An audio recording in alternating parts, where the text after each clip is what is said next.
Welcome to Sacrilegious Discourse. For this is what the Sovereign Lord says. Why do you need prophets to tell people who you are and what you want? If you can justify everything that the God of the Bible has done, then you can justify any of your behavior. A lot of this mentality is trickling into what is now mainstream right-wing Christianity. I am capable of empathy greater than this God of the Bible. This is a Bible that they tell kids. This is the good Lord. This is the good book. He is fantasizing about murder, mass murder. Head over to sacrilegiousdiscourse.com right now to find out how to leave us a review or support us on Patreon.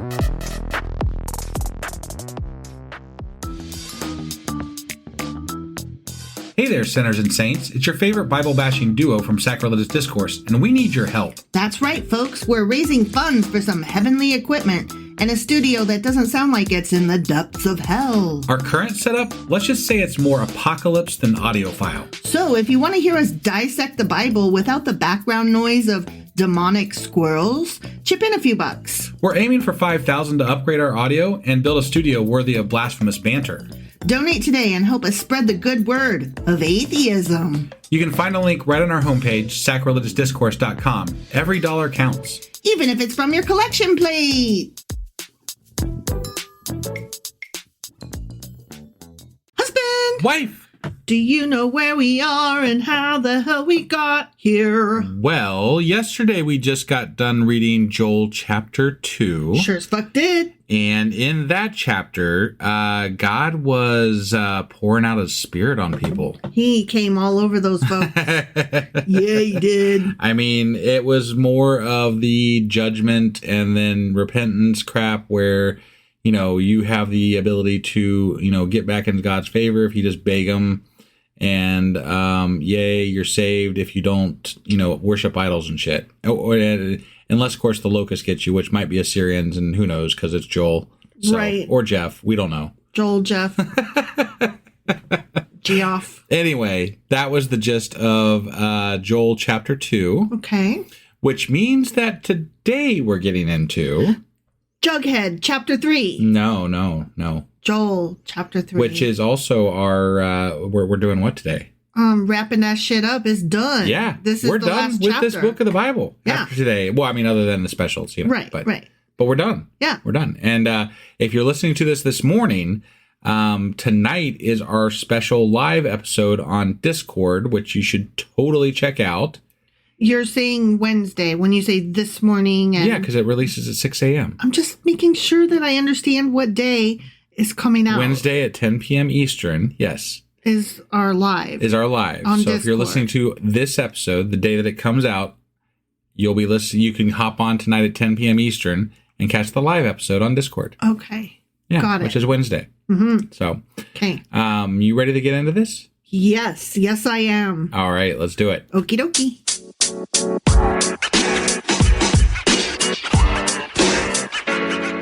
All right, we're getting into chapter 3 of Jughead. Or Joel. Or Jeff. But Joel. And Geoff. No, Joel. All right. In those days. Yes, those days. You know Is it the day of the Lord? Well, that's just one day, I guess. So well, we have one more days.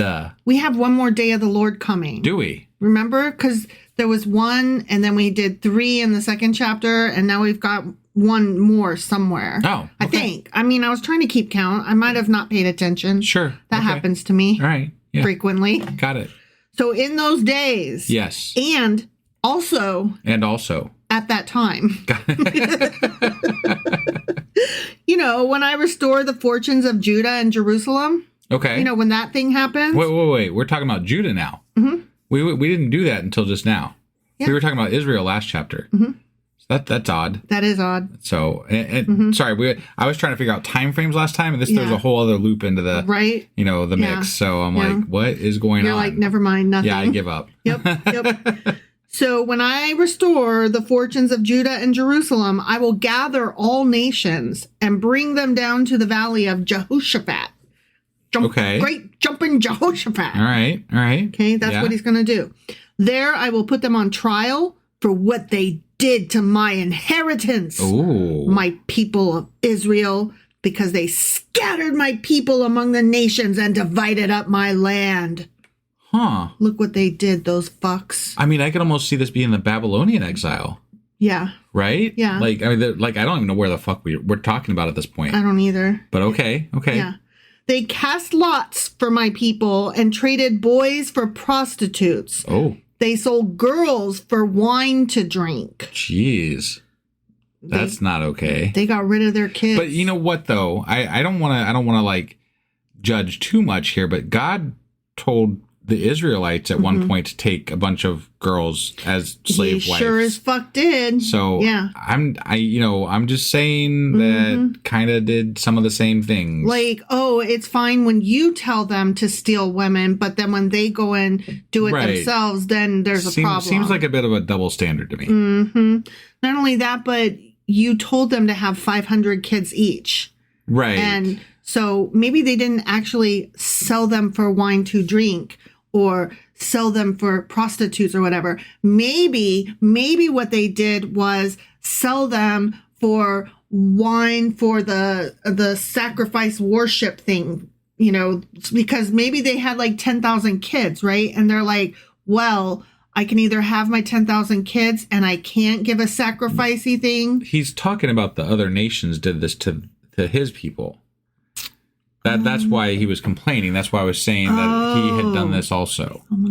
Okay. You're right. I apologize. I thought God is like, my people suck so fucking bad. No. Okay, He's gathering the other nations, the other people. This is why I keep you, because, well, I have a hard time paying attention while I'm reading. Right. So I don't always get everything. Got it. Now, what have you against me, Tyre and Sidon, than all that... Whoa, hold on. Let me try that again. Now, what have you against me, Tyre and Sidon, and all you regions of Philistia? Are you repaying me for something I have done? ? Why is God asking a question of these places? Maybe what they're doing is repaying you because you took their fucking land. Right. Like, yeah, you at one time told your people to wipe them out. And they're like, we don't want to get wiped out. Am I misremembering as Tyre? Is that the port place that we talked about recently? Oh, I think you're right. So it's interesting because that wasn't brought up until we started talking about the Babylonian exile. Mm-hmm. And early, just as we started this chapter, it sounded more like the Babylonian exile. So it almost feels like these are written in 3 separate time frames. Like each chapter was written completely different times. Out of order, even. Not necessarily out of order, because, we talked about the first chapter could have been pre-Hosea. Okay. Second chapter could have been the Assyrians, which was after or during Hosea. Yeah. And then the Babylonian exile, obviously, is much later. So okay. I see what you're saying. Yeah. All right. So anyway, why you so mad, bro? If you are paying me back, I will swiftly and speedily return on your own heads what you have done.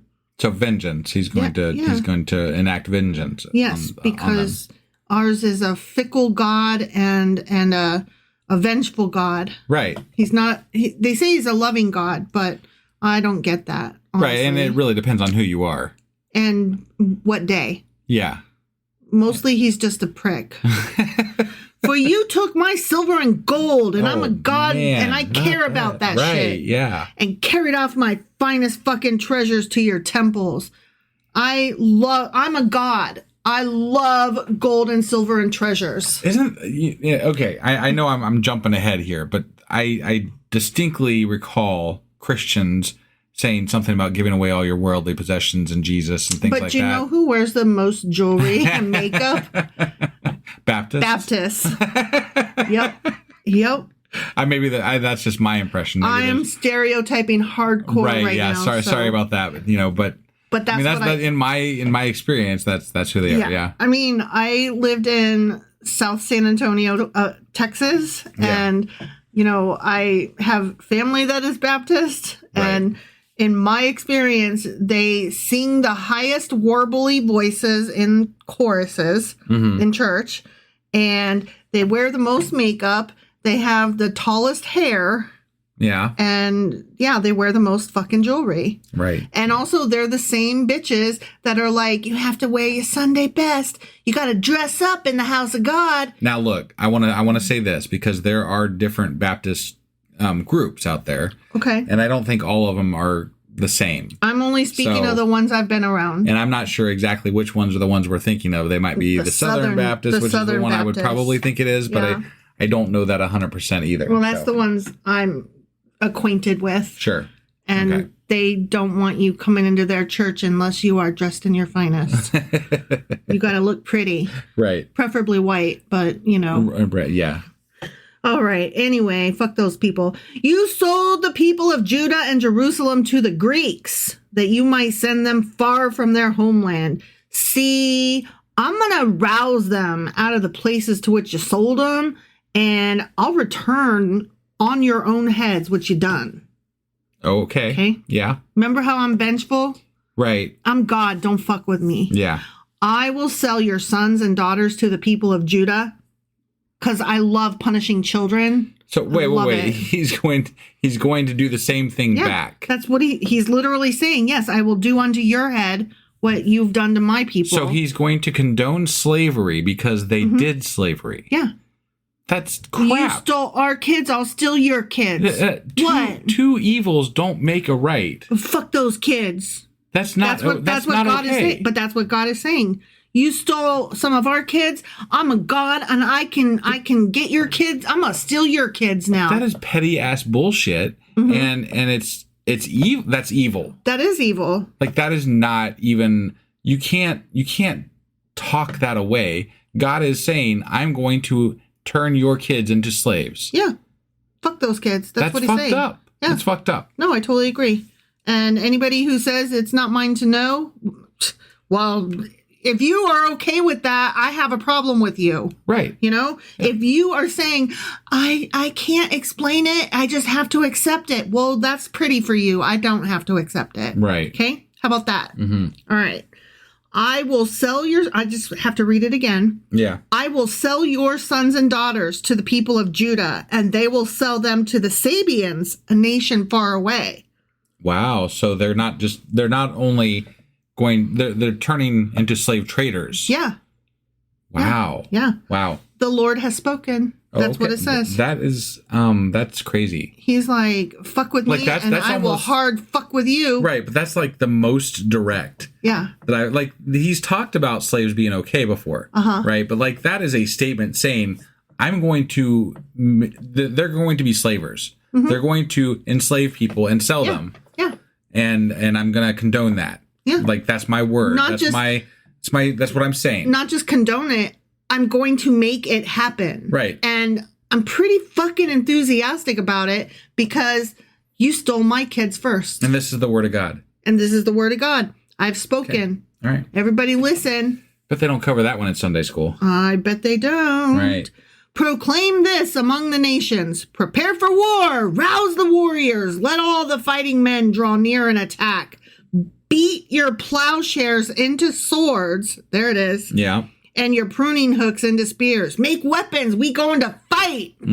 Love me a good murder. Let the weakling say, I am strong. Come quickly, all you nations from every side, and assemble there. Bring down your warriors, Lord. Let the nations be roused. Let them advance into the valley of Jehoshaphat.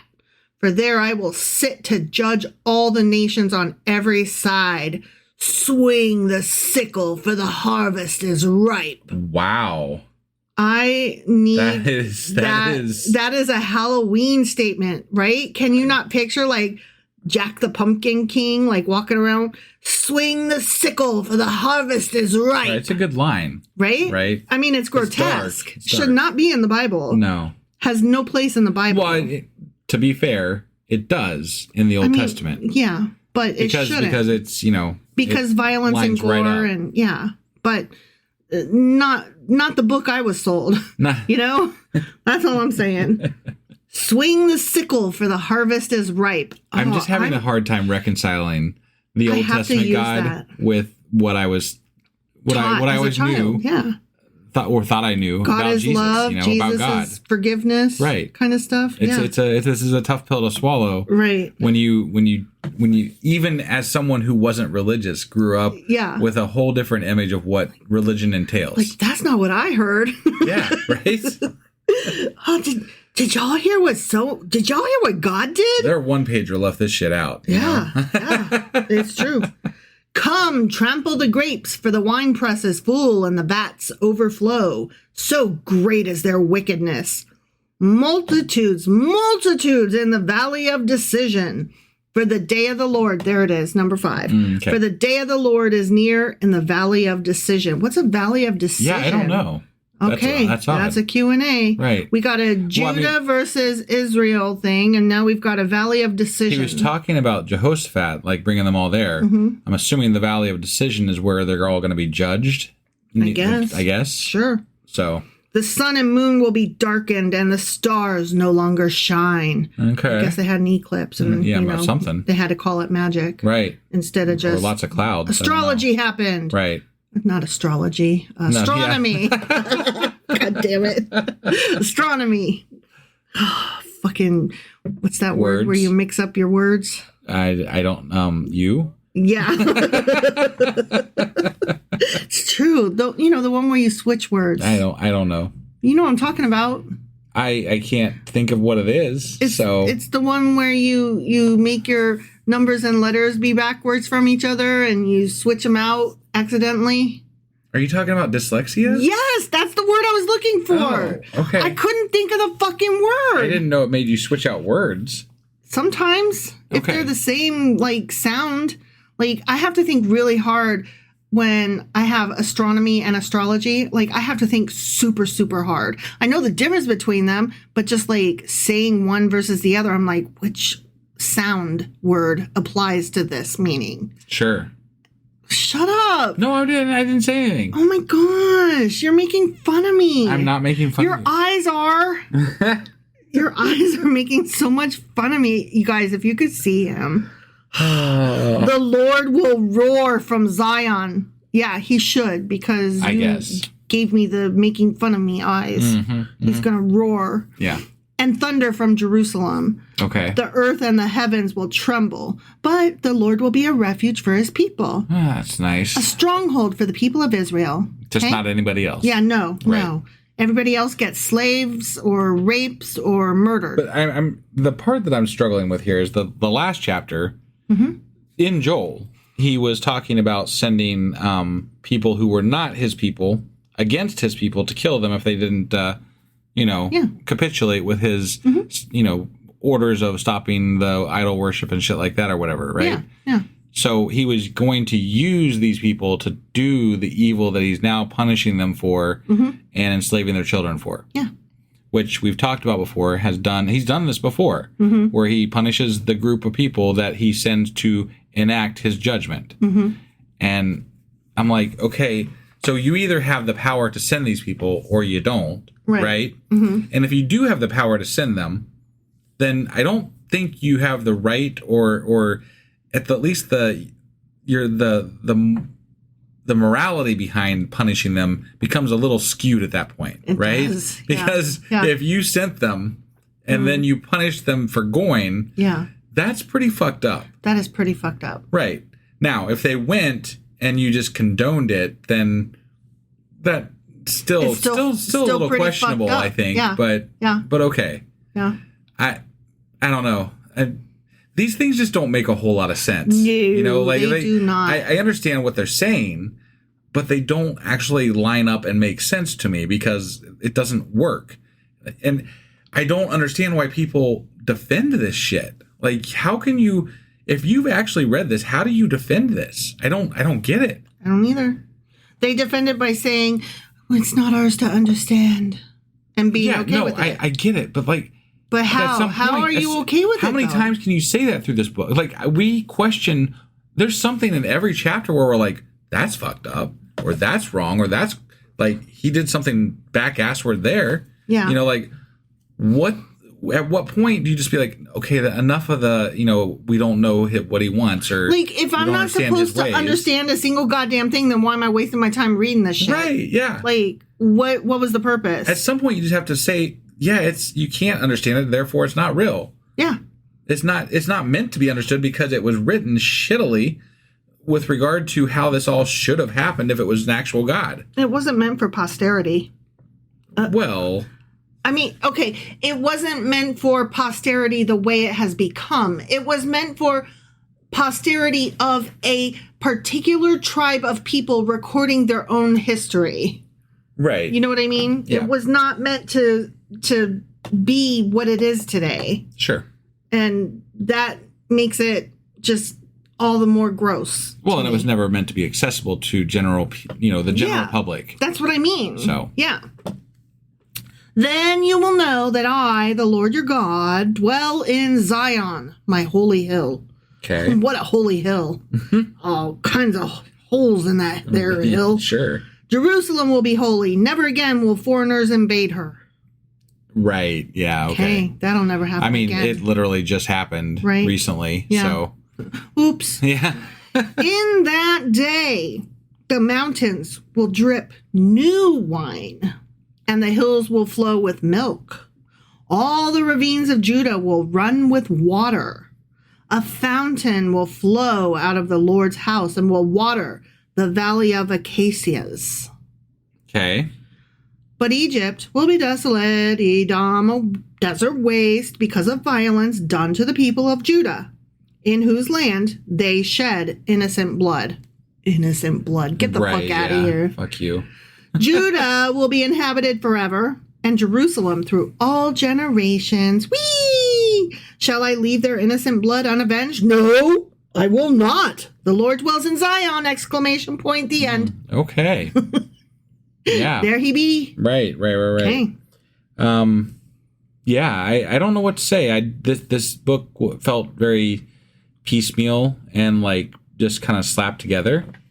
And I don't agree with a lot of the sentiment in this book because it doesn't actually line up with any line of thinking throughout the whole thing. We went from locust to probably Assyrians to possibly Babylonia to I don't know. I don't even know. Like, there's no thread here. No, that's the problem. There's no thread. Right. Like, it's just a bunch of different papers that they weren't stapled together. They were stuck together by coffee.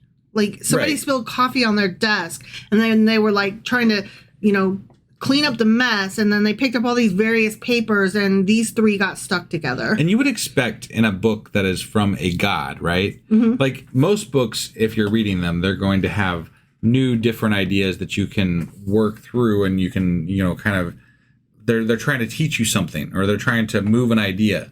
Right. But we keep rehashing the same shit all the time. Yeah. It's nothing new. He's so boring. Like, God is so boring. Like, the fact that I'm able to say, oh, murdering people again, boring. Like, that's gross. Yeah. I'm at the point where stealing people, murdering people, killing kids, whatever, like, boring. It's almost like, You've done that too many times now. Right. No, it used to upset us a little bit.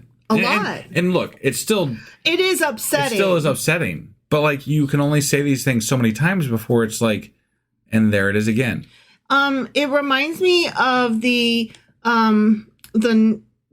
comedy news shows like Colbert and, John Oliver and all them guys, right? Trying to think of a new way to describe a school shooting or a mass shooting. Yeah. Like, how many different ways and at what point and how many times and how do you keep showing, a level of disgust for what has happened with regard to what laws need to be changed and everything else, right? Mm-hmm. How do you keep showing that at the same level, right? Because it's hard.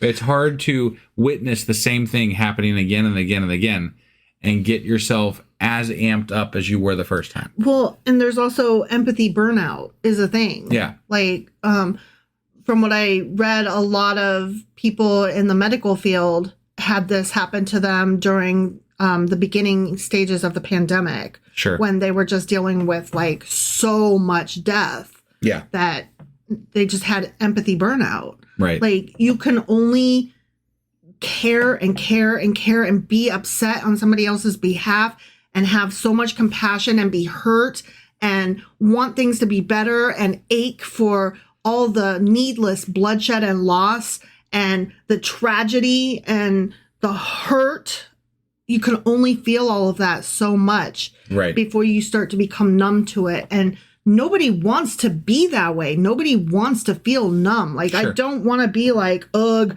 there goes God killing kids again. Right. Like, and I try to make light of it, be like, yeah, love me some murder, but Right. that's dark humor because I don't really know what else to Well, say at I this think point. that honestly, a lot of people probably that do or have read the Bible that are still religious, they gloss over this stuff because they're like, well, God punishes those who, they write it off, right? Yeah. God punishes those who disobey or are not worshiping him correctly, and that's his MO, right? Yeah. So they read murder, death, annihilation as they didn't worship correctly, and they move on to the next section. This whole right? large swath of people in general were bad. They And don't it's like, question the inconsistencies. They don't question the back and forths with regard to how he judges people in different groups and different times and different places. Well, that, and you're saying that you're perfectly okay with the kids who had no choice. Right. In this being, but they were part of that community, so they get it too. And what about the women who had no choice? What Yeah. about the slaves who had no choice? What about the animals who all keep getting slaughtered because they're like, fuck your animals too? Right. Like, Jesus. Yeah. No, it's all bad. It's all bad. The book is so bad. I hate it so much. I hate the Bible. There, I said it. I think that was pretty clear. Well, from, I don't think I ever said it straight, though. Oh, okay. I hate the Bible. Got it. Yeah, I mean, I also hate the Bible. I didn't want to hate the Bible, and I didn't go into this thinking that would be a conclusion that I would reach before we even got out of the Old Testament. But right. I fucking hate the Bible. It's so horrible. It is. It's the worst of mankind, and like, we're living through the worst of mankind. I hate that we have to read the worst of mankind while we are literally living through the worst of mankind. Right. Stop. Get your shit straight, God. Get your shit straight, Republicans and Christians and people of the world. Like, gosh, stop. Right. Oh, sorry. I'm feeling a little bit bereft at the moment. Got it. Yeah. Everything sucks and it's awful. Have a good night. Bye, everybody. Join us at the Discord tonight. The Yes. link will be in the show notes, guys. Yes. All right. Bye. Bye.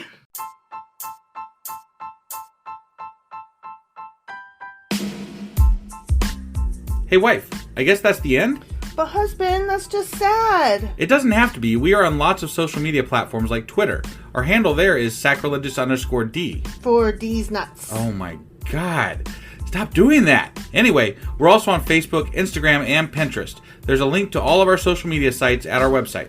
Ooh, we have a website? Yeah, it's sacrilegiousdiscourse.com, where you can also find a link to our merch shop. We have a merch shop? Yep, we have podcast-themed clothing, mugs, notebooks, and more, as well as an atheist and science-themed products. Wow, our fans should really go check that out right now. Definitely. They can get in touch with us by sending an email to sacrilegiousdiscourse@gmail.com. But before they do that, we could really use some help. Oh yeah? With what? Well, it's not free running the podcast, and we need some financial support in order to get better equipment, which will free up time so we can concentrate on our podcast and our fans. Okay, so what should they do? Head over to patreon.com/sacrilegiousdiscourse and sign up as a contributor on our podcast. Supporters there receive additional bi-weekly episodes that we record just for our Patreon members for as little as $2 a month. Also, we'd really appreciate it if you would like and subscribe on whatever platform you're using. And Apple Podcast reviews help us out tremendously. Like and subscribe. Leave an Apple review. Join us on Twitter. Support us on Patreon. That's a lot of instructions. Don't forget to say thanks. Thanks! Okay, bye.